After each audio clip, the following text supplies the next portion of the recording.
जहां एक तरफ मालदीव छोटा सा मुस्लिम देश होकर भी भारत से भिड़ रहा है, वहीं दूसरी तरफ भारत की इकोनॉमी इतनी तेजी के साथ आगे बढ़ रही है कि वह चीन को भी टक्कर देने के लिए तैयार है।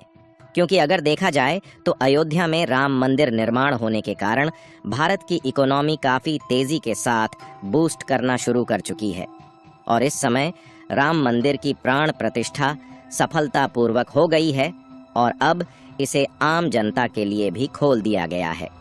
यहाँ तक कि अयोध्या में राम मंदिर का निर्माण होने के कारण अयोध्या का एक्सपोर्ट मार्केट काफी तेजी के साथ आगे बढ़ा है। आपको बता दें कि बिजनेस स्टैंडर्ड की एक रिपोर्ट के मुताबिक अयोध्या से एक्सपोर्ट होने वाले प्रोडक्ट में 150% की बढ़ोतरी देखी गई है, जिसमें कोयला, कई प्रकार के पेपर्स और आयुर्वेदिक दवाएं शामिल हैं।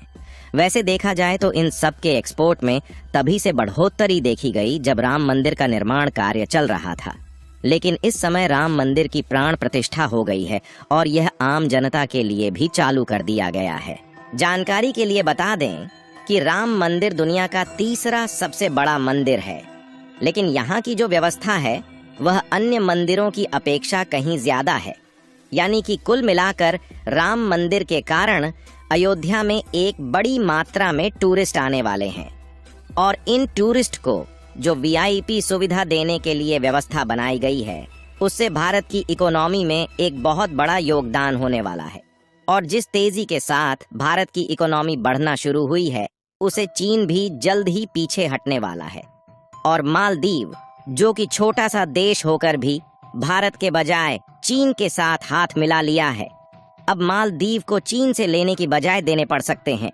पूरी डेवलपमेंट क्या है इस वीडियो में समझते हैं, लेकिन आगे बढ़ने से पहले भारत की इकोनॉमी जिस तरह से चीन को टक्कर देने वाली है, उसके लिए इस वीडियो को एक लाइक जरूर करें।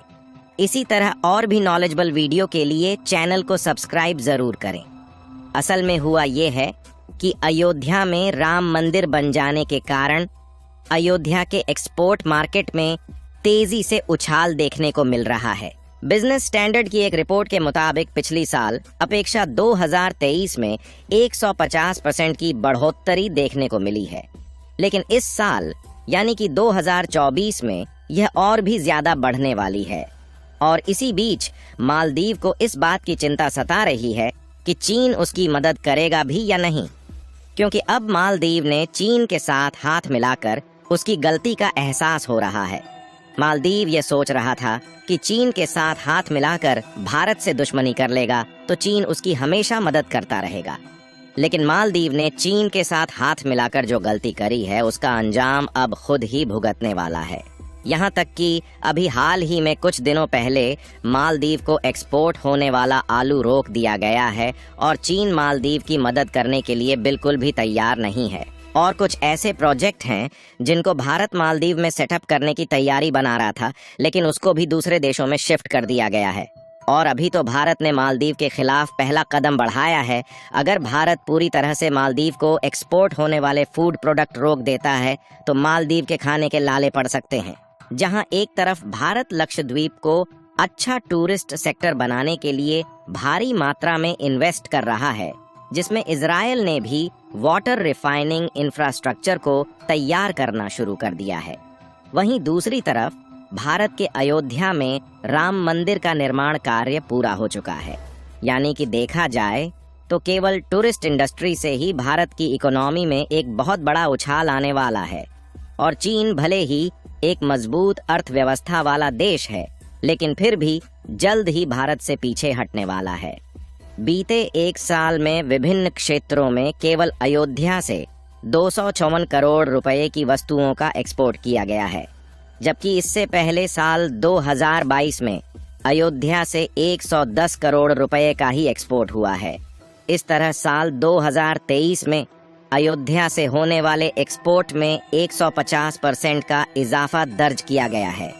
यूएमसीआई यानी कि union ministry of commerce and industry का मानना है कि अयोध्या से होने वाला एक्सपोर्ट लगातार बढ़ रहा है और इस साल यानी कि 2024 में यह और भी ज्यादा तेजी के साथ बढ़ने वाला है।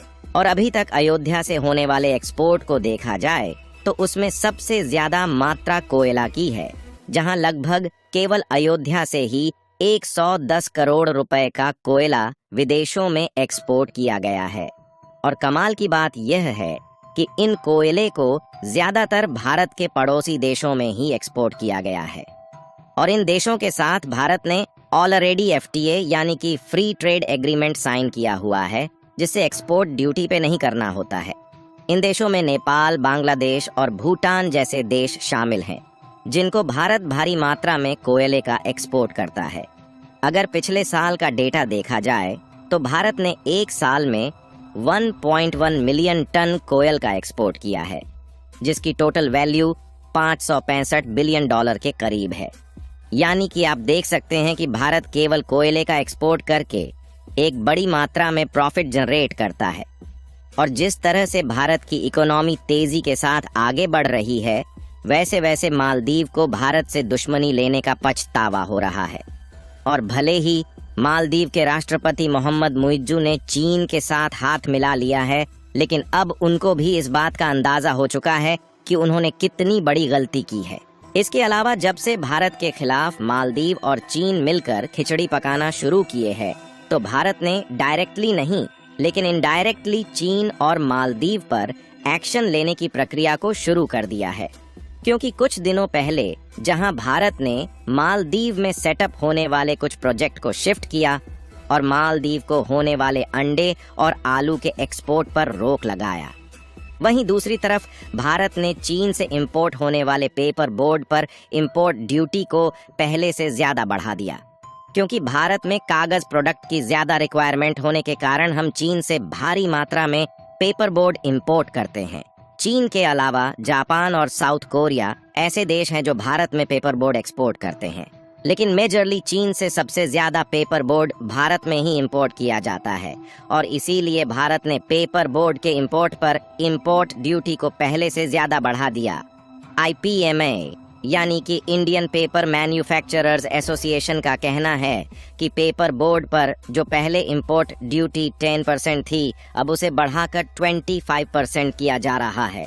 यानी कि देखा जाए तो अब चीन को भारत में पेपर बोर्ड एक्सपोर्ट करने के लिए 25% इंपोर्ट ड्यूटी पे करना होगा।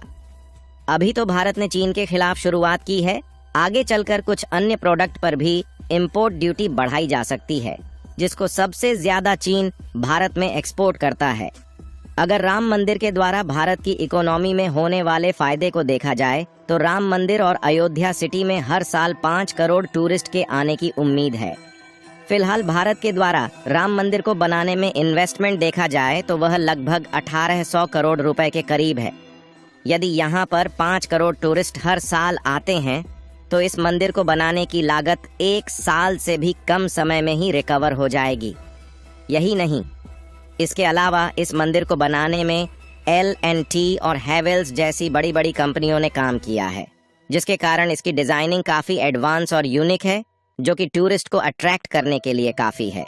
जानकारों का मानना है कि जिस तरह से इस मंदिर की कंस्ट्रक्शन की गई है, यह राम मंदिर लगभग 1000 साल तक यूं ही बनी रहेगी। और इन्हीं सब के कारण इस साल 2024 में भारत की अर्थव्यवस्था काफी तेजी के साथ बढ़ने वाली है।